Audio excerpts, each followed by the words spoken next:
Hi, and welcome to the Near Future podcast. This is episode 2 with Tom and Jonny. We are going to get straight into it. So, first of all, Tom, I would love to hear about the event that you ran yesterday, mostly working. Fire away. Yeah, let me tell you about it. So we had these are events. This is the fourth one we've run now. They're monthly-ish, and they are mostly for senior plus designers who are exploring AI in some capacity.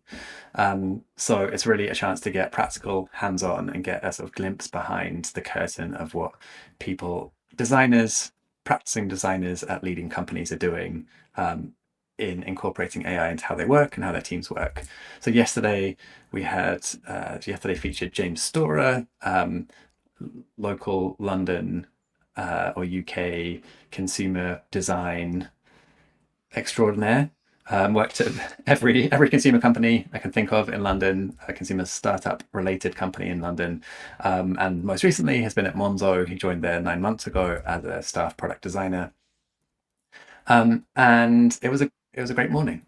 Really interesting hearing his perspective on how he's building out AI infrastructure for prototyping at Monzo more broadly. I have a bunch of reflections around that, but a couple of things I wanted to call out today.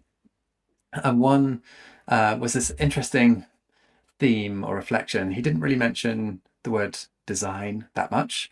And I think this sort of relates to something else I've been talking with other leaders in companies and teams about recently, which is this idea of an internal stack rank of like, oh, the product managers are doing loads of stuff with AI, but designers further behind, or maybe designers much further ahead and products behind, or engineering's behind. And there's kind of this interesting adversarial, competitive relationship between these different disciplines.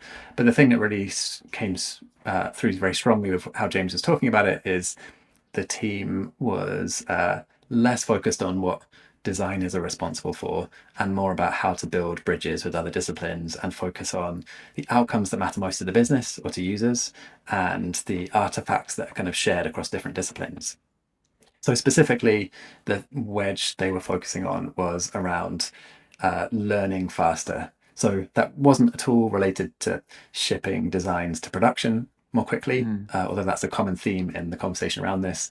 It was much more about how do we learn whether this is even the right direction as quickly as possible. So a lot of their experiments have been around doing things to accelerate or improve the quality of prototyping that helps guide more effective user research, helping product teams more broadly generate or create prototypes that will get concepts and ideas in front of users to test much faster, to lock in a direction that feels like there's more conviction behind it to move forward. So the theme I was reflecting on around that is the importance of language and focusing on the artifacts and the outcomes rather than like design does this or product does this. And I think that has a nice sort of side benefit of having some shared ownership of what is most important to the overall team rather than what is most important to designers or product managers or engineers. So Really interesting. yeah, that I think that was sort of like one really interesting piece of it, and I think the other that sort of ties into that is this idea of not trying to solve everything related to AI all at once, but being really specific about where is the highest leverage point right now. And for that team, it was really about that sort of initial learning loop and product discovery, rather than just trying to get something into production quicker, which on the surface, if you're looking at metrics of the amount of change that's being shipped to customers week by week, it probably doesn't move the needle that quickly. But there's all this foundational work and this foundational muscle building in how the team think about using AI that is long term this huge thing that is building up as an asset to the team.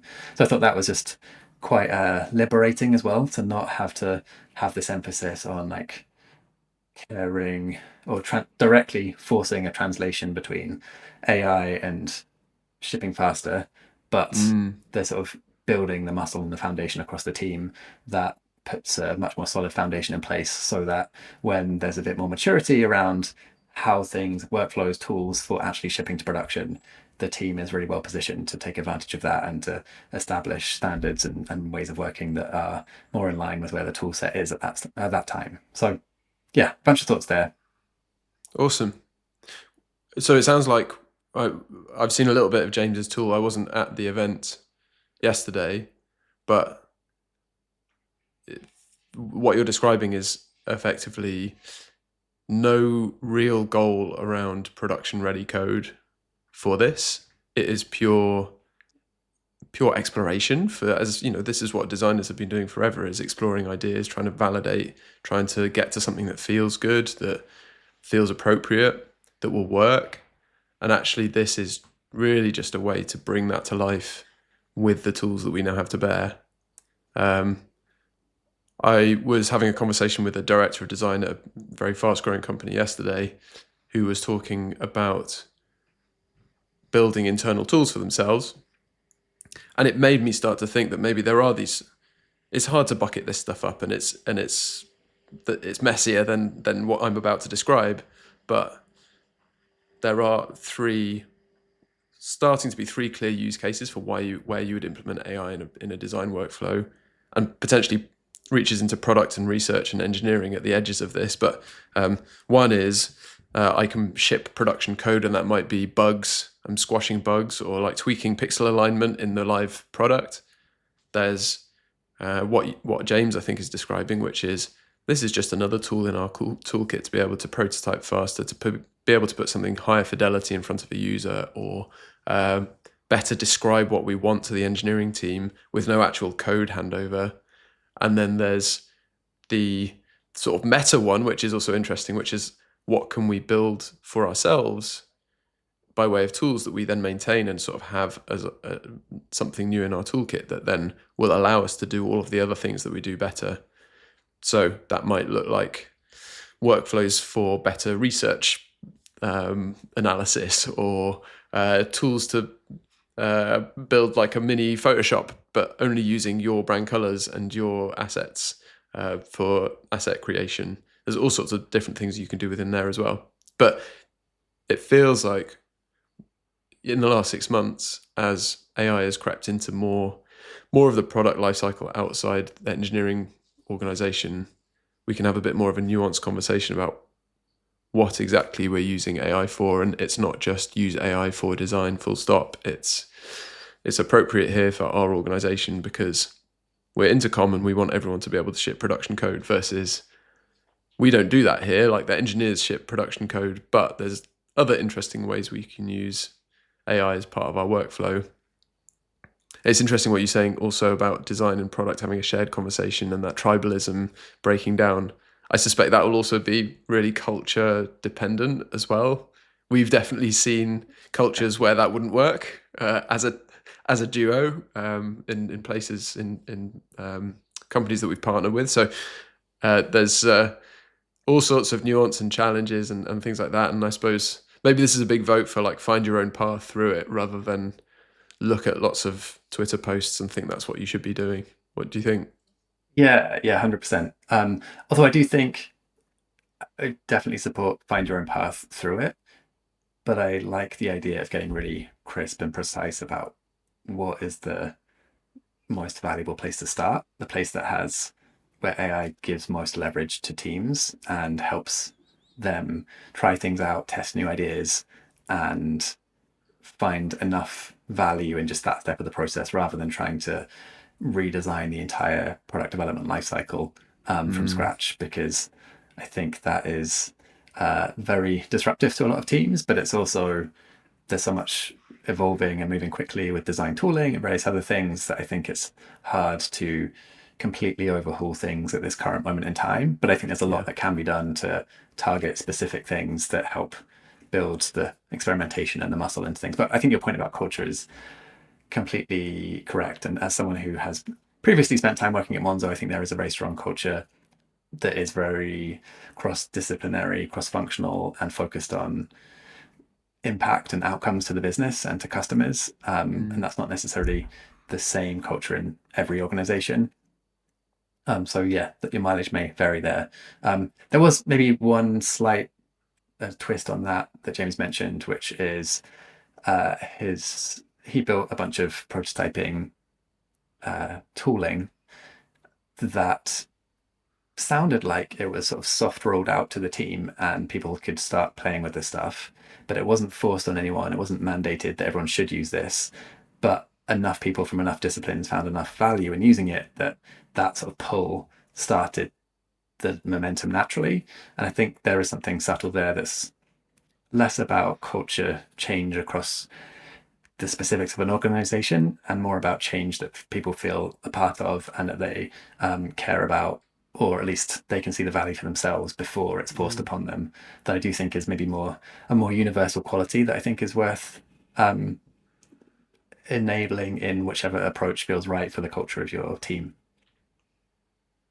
Finding this low pressure state of play or exploration, and because there is this meta goal that exists more or less maybe within different organizations, which is get everyone comfortable so that when we do decide what we want, we don't have to cross that bridge. There's a base level of comfort with it. Yeah, exactly. So, awesome.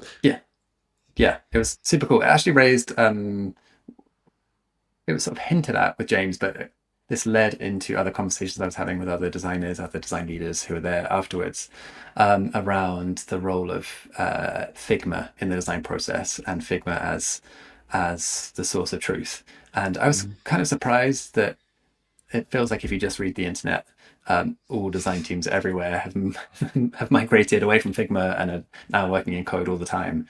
But a consistent theme that I keep hearing is, yes, AI tools are really good for discovery and prototyping and trying out new ideas.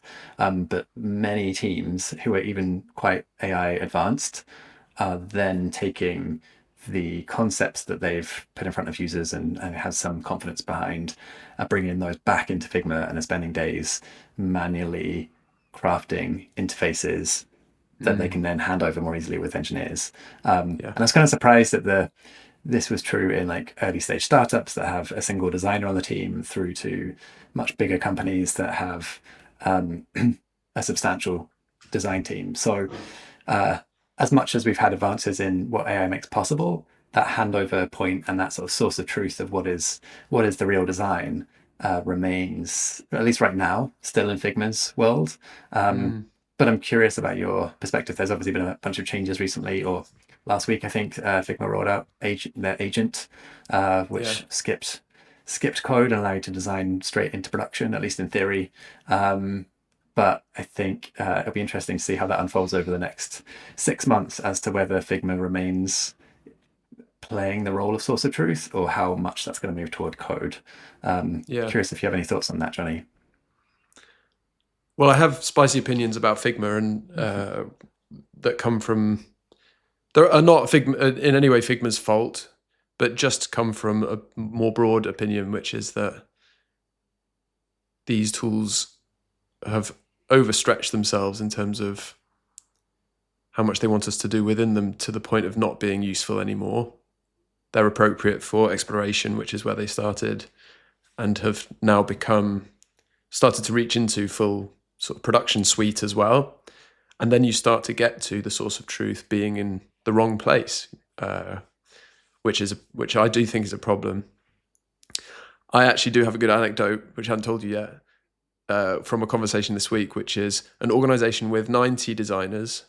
So big, decent sized design org. They put in place an automatic Figma seat cancellation if you don't open Figma for 30 days. So after 30 days, if you try and log into Figma, you'll find that your account no longer exists. And you then have to go and ask IT or whoever it is to get your seat back, and you have to justify it. And he said that in the last week, he had 12 of those requests. And that means sort of two things. I think that means, 12 designers out of 90. I mean, presumably some are already out of Figma by this point, but 12 designers out of 90 in any 1 week not having used Figma for 30 days when they are full-time designers at a company that values design. tells you something, but then the fact that they actually did want the seat back tells you something else. There is some need for what Figma offers very well. Is an excellent tool at a lot of things. But I wonder if some of those things that Figma does very well are moving out of the center of gravity, and the Figma is no longer the sun and tools revolve around it. It is becoming a tool that sits more at the fringe of your workflow, a little bit like, to be honest, Adobe has been for a very long time for me. I held an Adobe account for years because sometimes I needed to create something for a print job, or use Illustrator for some old file that I needed sometimes, like terrible reasons to be spending £100 a month on this software. And I've been free of Adobe for over a year now. I'm very proud of that. But you do start to wonder if Figma doesn't look like everyone suddenly switches and starts to just look like it becomes less important as part of a workflow, and then that annual renewal for Figma gets harder and harder to justify. In that sense, it will be patchy. There'll be this organization that I spoke to is very far forward. I think they're working almost entirely in code as a design organization. Like that's where their center of gravity is. They're going to be in a massive minority at the moment. Most design orgs will be very much still in Figma, and in fact, a client of ours they are still Figma centric, even though we've been working with them on using code-based tools. It would be an enormous lift for them to do anything other than still base themselves in Figma for the near term. But it creeps along. And I remember opening Figma for the first time when we were all in Sketch and everyone was joking around, joining the same Figma file and messing up each other's designs and saying, why would anyone want this? So, I don't know when that will have been, 2015, 2016, maybe, but we're in the middle of a change again. And I think Figma need to move very fast with their agent stuff, or however they manage to work out how to stay essential. They need to stay essential, and their shipping cycle isn't massively fast on this stuff. They announced Make a year ago, and it's just about good now, I suppose. So they I don't envy the decisions they have to make now, but I do also have to disclose that I would love for us to not be so tied to Figma, or nothing personal to Figma, but those kind of tools over the medium term. So I'm maybe talking my book, as you say. Just a counterpoint to that argument, I know Figma's valuation has increased by, I think, is it 40%? Don't quote me on these facts. So I remember something about 40% increase in some numbers that are important to the business recently, which seems to be in direct competition to the narrative of designers moving away from Figma. Curious if you have any theories about why that might be happening, or if that's a short-term blip, or if there is this bigger use case that may not be as obvious to product designers who are using Figma, or typically traditionally associated with the sort of core customer for Figma. Yeah. I think they beat earnings. I think that was the thing that happened, but I'm not sure. Right. I don't have the detail, but yeah, I think two things can probably be true at the same time. I think they're probably doing well in the enterprise, and their customers are growing, and will undoubtedly be benefiting from that. I haven't looked into their financials. I suppose I could, but I think when you look at sort of generations of designers or generations of product teams, is the next generation committing to Figma when they don't have to? Maybe still are now, but will they be in a year's time? Hard to say. So I think that's where you sort of get to this disconnect between what the numbers look like within a business uh, and the future of that business. And maybe Figma is no longer a growth stock to hold. It's like a safe stock that they'll still do well for a while.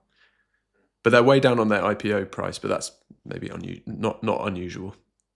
Yeah. That's interesting. Hearing you talk about that made me think of the amount of people that maybe wouldn't classically consider themselves a designer, but have increasingly been doing design work through these AI tools and what they've made available. People using Claude Design and various other design tools that aren't classically Figma.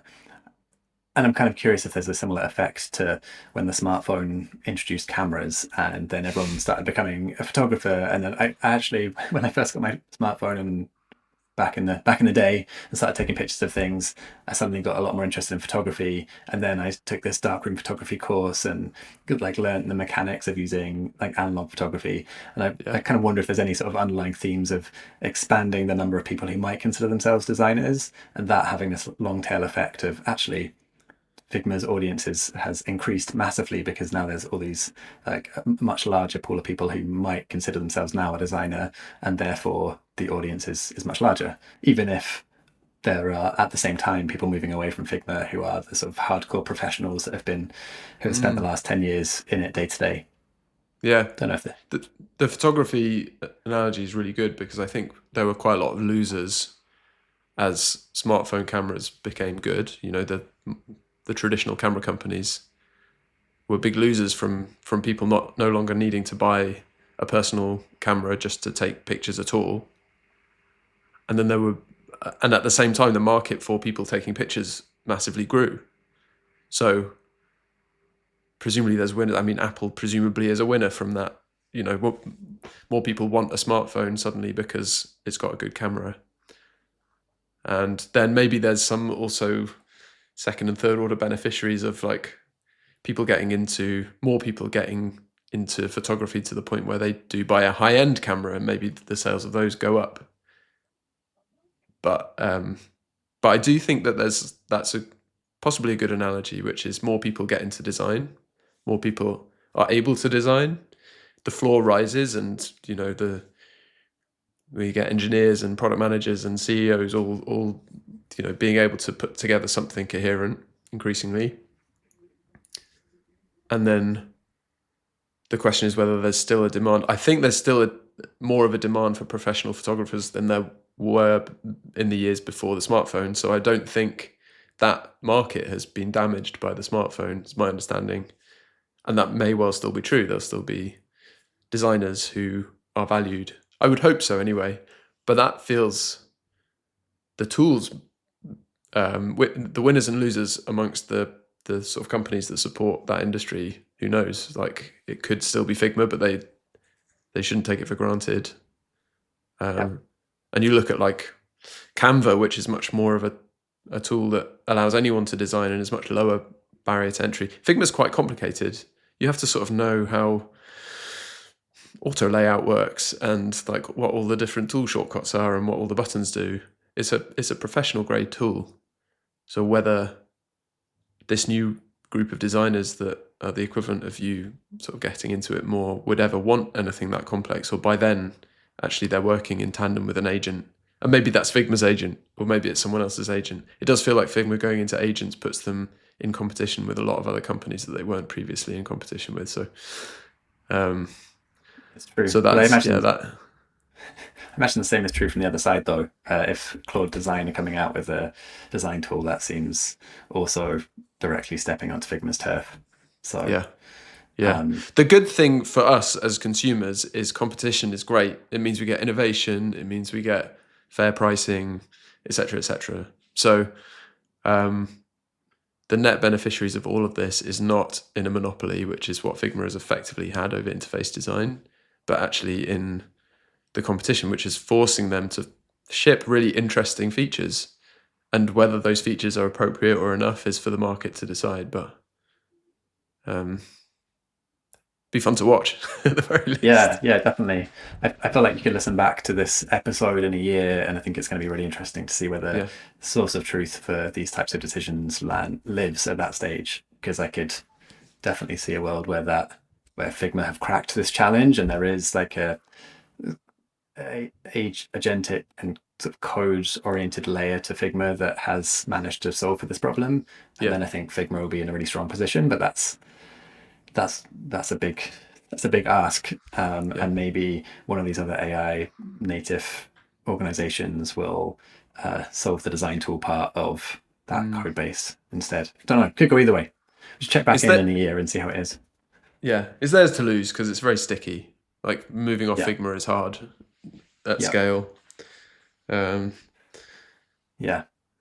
we'll check back in. Note to self. Yeah. Okay, should we move on to events? We have some events coming up. We do. We have a bunch of stuff booked in.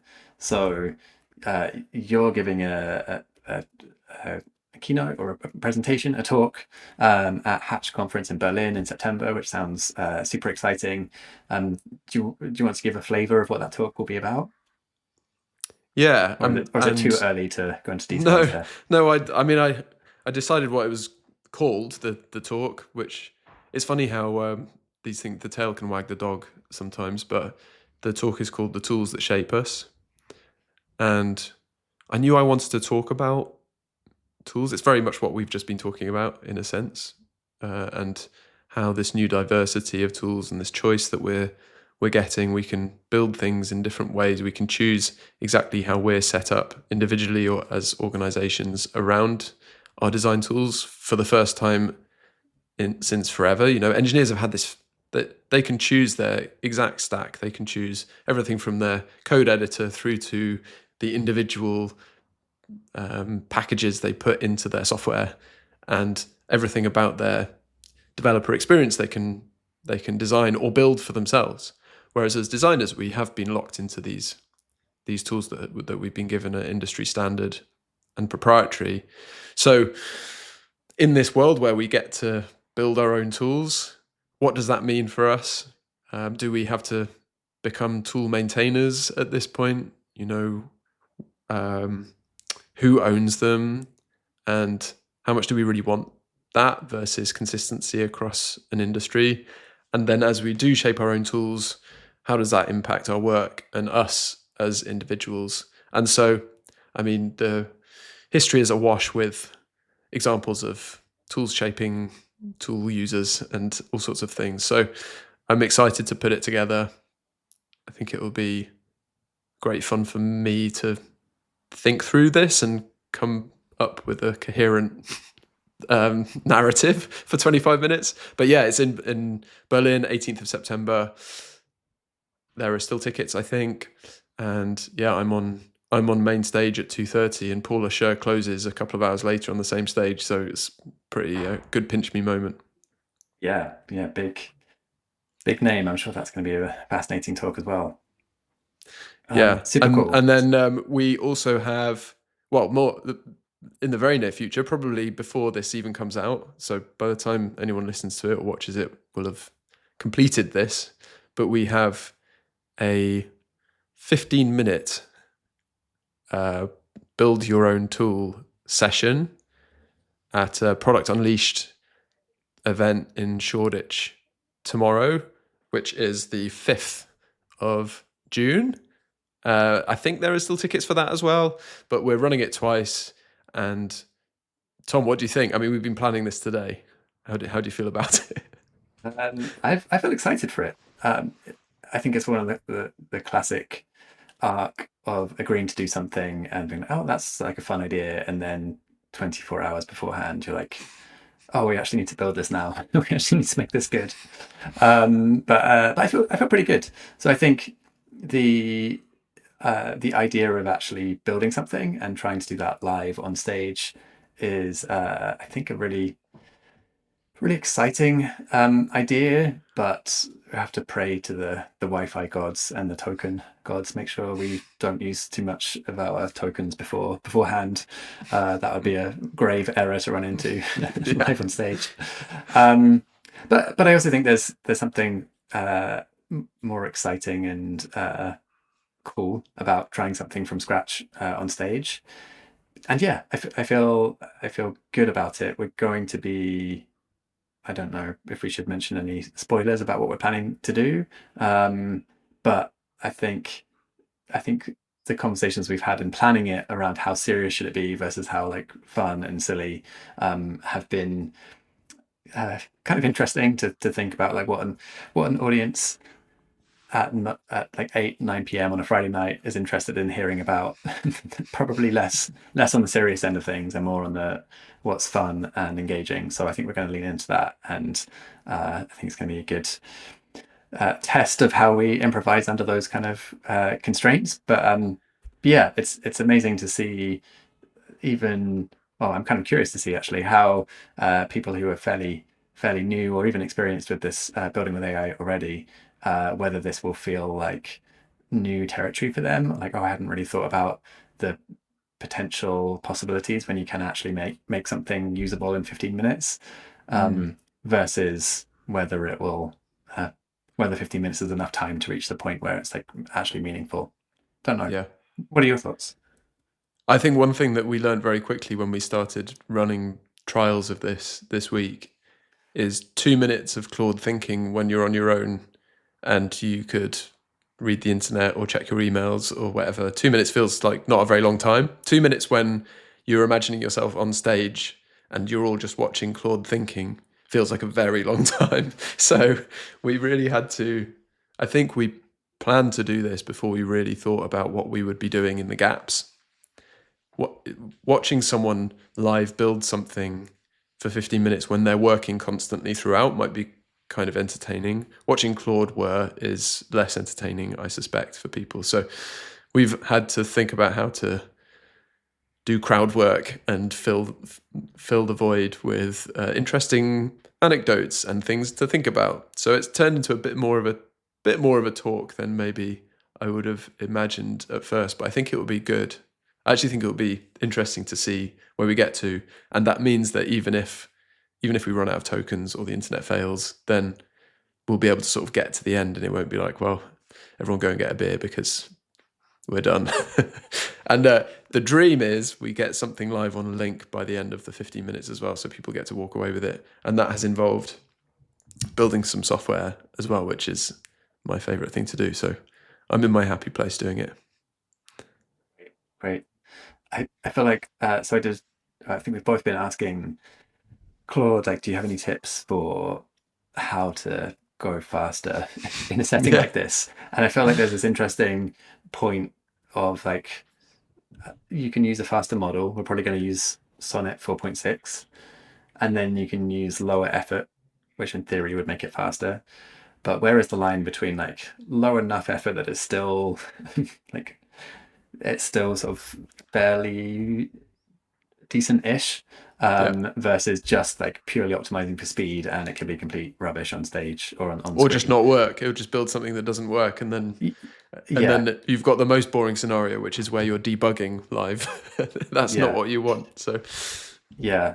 So I think a few more test runs at like that effort level and getting that calibrated to something that feels right, feels important. But yeah, who knows? It might fail completely, but hopefully someone will take something away from it, even if it does fail completely. And one other thing for this workshop is that it is all it's a preview of what is happening in September. So we're going to be running a full day workshop for Product Unleashed, which is an event happening in Brighton. I think it's in September. I forget the exact date. 24th or 25th, one of those days. Yeah. So oh yeah, of course, it's the week after Berlin. Yeah. Anyway, so I guess we can make it into a tour. We should fit in some other dates somewhere in between. I don't know where, Belgium or something. Yeah, you could do a tour poster. Always wanted to do. You've probably done tour posters already, Tom, but I've never done one. Yeah, I have, and it was probably my favorite part of that sort of poster design phase of my life. So yeah, maybe there's a chance to do that. Maybe we should find some other companies or events that are interested in doing stuff together in Berlin, London, Brighton. So if you're listening to this and you run a company that wants people to come and do things, let us know. But anyway, so the event tomorrow is a preview of what's happening in September. So the event, which we have yet to firm up the sort of full content of what that workshop is going to be like. It will be building on and inspired by a similar theme of helping people build with AI, senior designers, design leaders, building with AI to make meaningful, useful changes to how they're operating and really amplifying what they're capable of doing. Yeah. Well, while keeping the joy. yeah. Keeping the joy, keeping the fun. That is definitely Absolutely important. So I think we're probably coming up to the end of our recording time. Is there anything else that you've been thinking about or building recently that you wanted to share, Jonny? Yeah, well, I'm building something and it's not quite ready for prime time yet, but I am quite excited about it. Through conversations over the last probably 6 months with design teams, I think we've seen that one of the real pain points, not just design teams, but more broadly non-engineering teams, one of the pain points is actually publishing stuff and getting it live. And we've got at least 2, maybe more examples of scaled design organizations where Vercel and Netlify have been banned across the board because people build something in localhost and then they're like, I need to share it with someone, and they'll just like set up a personal Vercel account, and then that prototype will live live on the internet forever and ever, way after they've left the business or way after it should be on the internet. It's built for one user test the next day, found 10 years later on your personal Vercel account isn't ideal. So it feels sort of unsolved. And as an extension of that, even being able to run code in a cloud environment, not locally, feels beneficial. So I've been building something in that space. I'm hoping that we get to test it tomorrow at this event. It's consumed a lot of my time, actually more on the infrastructure side, more than the design side. So I sort of feel like I've done the anti-designer thing of building something that's a complete mess to look at and then hoping I can clear it up at the end. Claude has made way too many of the design decisions so far, so I need to clear all that up, but excited to get something out and see what people think of it. So hopefully in the next couple of weeks. The other thing I've been building is we've finally decided to get serious about how we run processes at Near Future. And so I've been building a CRM entirely in Notion. And I think it's pretty good. We'll see. We'll see if it scales as we get deeper into our sort of new business process and pipeline and things. How about you, Tom? Yeah. Both good examples there. Well, the one thing I've been thinking about but haven't actually done. I was away on holiday last week and a good chance to disconnect and to not be on my laptop at all. I didn't take my laptop with me. But I still was thinking about AI and what is relevant, what is useful today. And something that I used to do before having kids, and now I have 2 young kids and feel like less time for this on holiday. But I used to maybe write a journal while I was away. Maybe it's throughout the course of the time away or every day of like what we got up to, what we did. Didn't have the energy for that this time round, but I was thinking about the idea of coming home from a holiday and putting like your phone in the middle of a table with voice transcription on, maybe Granola or Notion AI notes or something, and then just asking everyone what their favorite part of the trip was or what their favorite memories, maybe even showing some photos of different things and asking like basically having a conversation as a family around the table of like what were the best parts of this trip for you or the most memorable parts, and then turning that transcription into something that like maybe packaging it up in a book or something that you can like revisit in a year or two. And I feel like I like the idea of it. And I tried to do it, but then I realized my kids are 5 and 2, and so the 2-year-old can't speak properly, or he can barely speak, and the 5-year-old. Every time I sort of got to a point where I was maybe like, oh, maybe now's the right time to do this, he was too hungry or too tired or to something else that it just wouldn't have led anywhere good. So Yeah. it's a concept that might work for Give it people 5 with older, years. older kids or maybe no kids at all, as a way of just like, I don't know, the idea of like focusing the interaction about like actually just sharing memories together. Yeah. But a byproduct of that is recording that transcription and then feeding that into something that has this sort of shared document of the most memorable parts of that trip. Could be fun. So again, if you're listening to this and about to go away on holiday somewhere or just come back from holiday and you think this might work, would love for you to try it out and tell me if this actually was a terrible idea or not. Yeah, there's something about that interaction with like knowing that you're being transcribed that probably changes the dynamics of what you would say. But at the same time, you're not going to get everyone to individually write a journal and then collate that together. It's like no one wants to do that. But yeah, I don't know, maybe there's something fun there. I like it as a granola conversation. The problem with young kids is planning is futile, isn't it? So that conversation will happen, but it'll be in the car while there's background noise and snacks, and it's not going to be a structured conversation. It's going to be, well, at least if your two are anything like mine, it'll be some random blurted out statement at some point in the future that you don't capture. But Yes, exactly. Or there's just like very strong recency bias or like toy bias. Like we actually we did get McDonald's on the way home from the airport when we landed back in London, and immediately after that, I asked my 5-year-old what was your favorite part of the trip, and he said getting the toy from McDonald's on the way home. So could have been a cheaper holiday. Yeah, could have didn't need to go all the way to Portugal for that.